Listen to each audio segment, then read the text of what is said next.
Saya cikgu. Bukan saya duduk di jalan saja.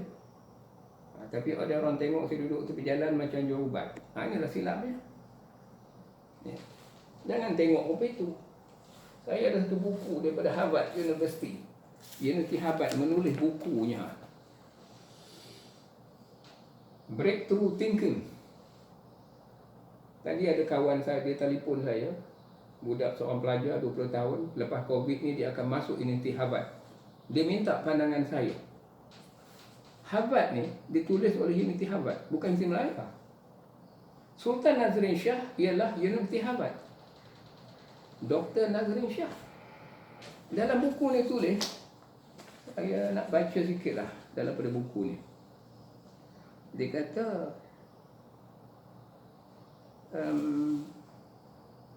they directed its basic scientists to get out of the laboratory and start spending time with customers. We don't want a Capuchin monk in a monastery on a hill, explained former IBM research chief Jim McGrady. Rather, we want Franciscan in the street. The visit enabled the scientist to solve customers' problem. Sampai dia arahkan mahasiswa dia pergi ke jalan. Ni atau recently I ran into a couple of our mathematicians in the parking lot.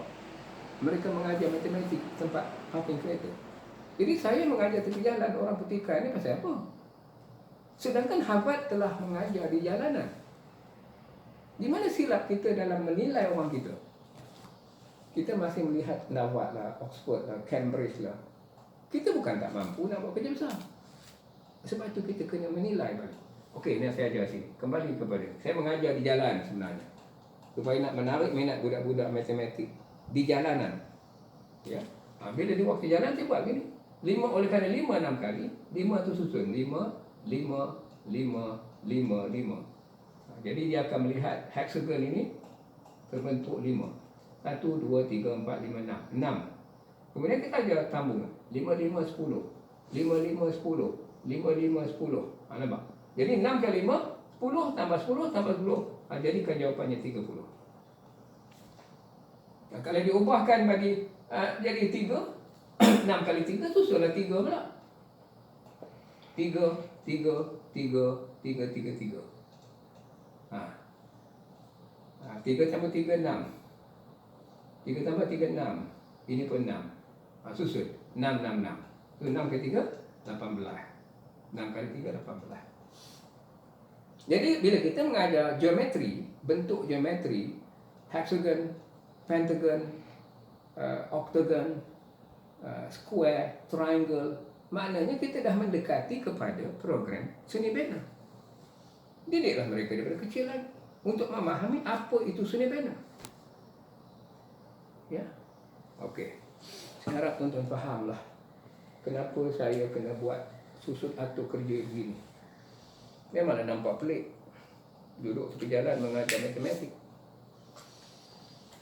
Saya ada masa juga pergi juga ke institusi pengajian tinggi. Saya dijemput mengajar mahasiswa. Saya ambil lagi satu kerajaan berita ni. Kulim. Saya diberi di Masjid Negara. Masjid Negara bagi saya takwim ini. Saya masih ingat waktu diberinya saya dekat kaunter tu. Ini ada ini kubah masjid. Masjid Negara kubah. Tuan-tuan tahu apa yang saya buat? Lepas saya dapat ni, saya bergerak ke Kulim Kedah. Meninjau apa yang akan dapat maklumat daripada masjid ini. Rupanya benarlah yang saya dapat. Bila saya sampai ke Kulim, di satu masjid di Bandar Kulim, ketika masuk waktu Zuhur, bila kemandang azan, saya melihat ada seorang tengah termenung melihat kubur. Dia menung tengok kubur. Azan berkumandang, dia memerhati tapak kubur. Saya pun tengok dia. Apa yang dia tengoknya? Saya pun datang menghampiri beliau. Bila saya tengok di kubur itu, ada satu batu nisan berbentuk kubah ni. Kubah Masjid Negara berada di kubur Kulim. Baru saya termenung. Masya Allah. Rupanya Masjid Negara bagi ini bukan bagi saja. Sebab saya nak dapat jawapan tu, saya ke Kulim. Di atas kubur tu, kubur batu nisan tu, ini batu saya tulis sekejap ya. Supaya kena fikirlah, wahai orang-orang yang mahu memakmurkan masjid, ya, orang-orang yang mahu memakmurkan masjid kena faham daripada semua sumber sekarang ni. Ya, jangan pergi masjid tu isap rokok aje. Minta maaf saya tegur, ya. Tengah orang pergi masjid duduk bersembang je di serambi. Sementara menunggu isyak rokok di luar. Ya, ini teguran yang saya kena buat jugalah. Banyak masa kita terbuang. Ya, contohnya, ini dia punya batu nisan, ya. Di atas ni ialah bentuk kubah Masjid Negara. Orang kata kebetulan. Siapa yang kata kebetulan? Saya menghabiskan wang untuk mencari jawapan di Kulim. Adakah kebetulan saya nak pergi? Saya menggunakan kuasa minda saya untuk meninjau. Rupanya jawapannya di Kulim, di kubur Kulim Kedah. Saya pun buka kitab Nabi. Dalam kitab yang disebut Tanbihul Ghafilin. Satu ketika Nabi lalu di kubur, Nabi bagi tahu pada sahabat, mayat ni kena azab. Tanbihul Ghafilin, kitabnya warna merah jambu. Sebab itu saya kaitkan dengan gambar yang di Persatuan Agung ni. Ni sahabat saya dah menghadap dia di Persatuan Agung. Saya tunjuk gambar saya waktu menghadap dia di Persatuan Agung. Ini gambar saya. Ini dengan Tun Mahathir. Mahathir sebut tentang masalah tandas-tandas di Malaysia bermasalah. Mahathir sebut dalam program civic dengan pelajar-pelajar. Sebab pelajar tak ada civic. Civic mindednya dah hilang. Ini dengan Yang Tuan Agung, saya dah menghadap. Waktu dia nak naik jadi agung tu saya pergi. Jadi maksud saya, bila lalu di kubur tu, tengok ini cerita di Kulim. Operasi Kulim, Mesra Alam, komiti sekitar. Inilah bendanya saya nak cerita. Dengan warna merah jambu ni. Macam mana saya dapat maklumat? Saya menggunakan minda kekuatan otak kanan. Saya bayangkan saya akan jumpa di Kulim. Maka tepat jawapan. Sebab otak ni ada satu bahagian dalamnya dipanggil amigdala yang boleh membaca dari jarak jauh. Itulah kebolehan otak. Itu sebab dibagi masjid ni rupanya jawapan tu di Kulim. Operasi Kulim, Mesra Alam, komuniti sekitar. Ini bentuknya. Ini merah jambu. Kitab yang saya baca merah jambu. Tanbihul Ghafilin. Nabi menyebut mayat ni kena azab. Apa sebab kena azab? Kerana kebanyakan azab ni bermula di tandas. Jadi ambil beratlah wahai pihak masjid. Susunlah betul-betul kehidupan di masjid ni semula. Ya, baik. Jadi saya nak bangkitkan sedikit isu. Sebab ini saya nak kupas ni secara detail sikit. Ini tuanku. Suri Paduka titah henti ceroboh sungai. Kenapa sungai tercemar? Kerana setiap ahli jemaah yang datang masjid tidak mahu memahami alam sekitar. Kadang orang buang sampah di sungai. Pergi masjid tapi buang sampah dalam sungai. Ini masalah. Tuanku tegur tepi sungai. Kemudian keluarlah berita sebelah ni merah jambu. Apa kaitan berita? Ada. Tapi saya tak nak kupas lagi. Baik, saya buka yang kedua. Kenapa sungai di Perak tu jadi merah jambu? Sungai jadi merah jambu kerana belacan. Semua benda ni ada kaitan. Tapi orang membaca, hanya baca berita ini. Saya mengumpul bahan-bahan supaya nampak dia punya hubung kait di antara semua berita. Apa lagi yang saya nak kupas? Banyak dalam berita-berita ni. Ini lagi. Pretty in Pink. Pink tu merah jambu.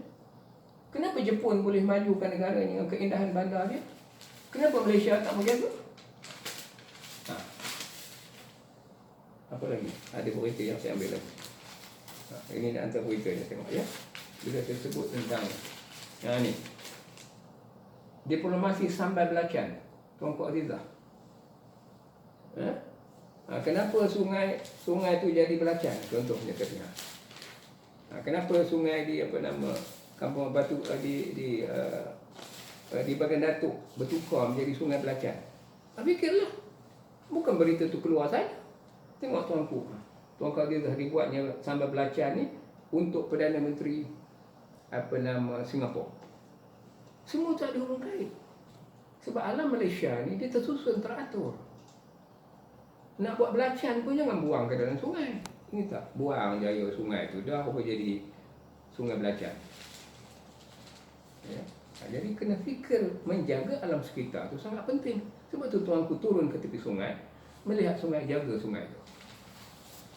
Banyak benda yang saya nak kupas ni. Nanti koma tak larat dengar pula. Panjang cerita saya nak bawa ni.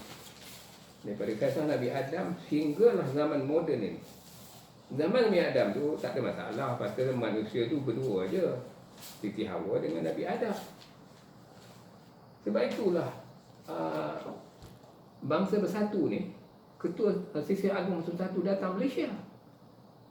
Dia dapat anugerah daripada Negeri Sembilan. Daripada mana dia bau ni? Apa nama dia?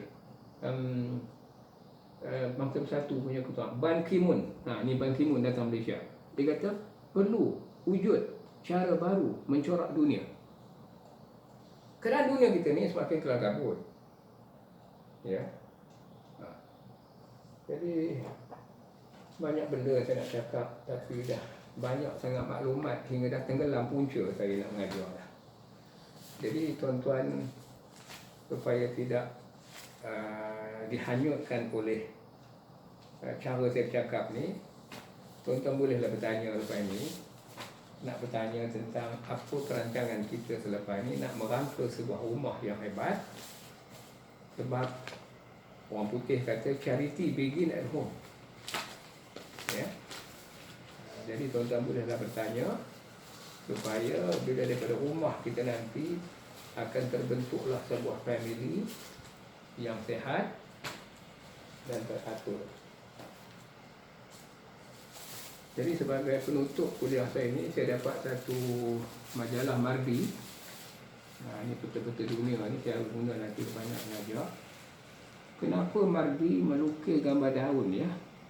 Seluruhnya daun. Ini Mardi, saya lahir betul-betul depan Mardi. Saya dilahirkan depan Mardi. Di kampung saya di Parit, tepi Sungai Perak. Sebab itulah Sungai Perak ni pelik. Dia ada kiri kanan. Botol kiri, botol kanan, layang kiri, layang kanan, lambung kiri, lambung kanan, copin kiri, copin kanan. Saya duduk di kampung di Sungai Perak. Kiri kanan sungai itu ada nama. Lambung kiri, lambung kanan. Botol kiri, botol kanan. Sungai Perak saja yang ada kiri kanan. Sebab itu saya cakap pasal otak kiri, otak kanan. Sejarah dia Blue Boys yang dibunuh di tepi Pasir Salak tu. Kerana British tak mahu orang Melayu guna otak kanan. Otak kanan ini melambangkan kecerdikan. Kita sejarah kita penuh dengan kontroversi. Ya. Jadi saya rasa cukup untuk sekadar itu hari ini. Kita boleh bincang lagi akan datang perkara-perkara besar yang kita akan bangkitkan.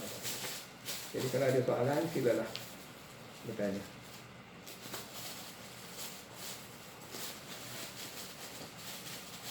Ya, oleh itu saya sekali lagi mohon maaf di atas kekasar bahasa. Kalau ada tersilap saya bercakap, saya mohon ampun dan maaf. Jadi saya sudahi dengan Wallahu a'lam. Semoga kita dapat berjumpa sekali lagi. Assalamualaikum warahmatullahi wabarakatuh.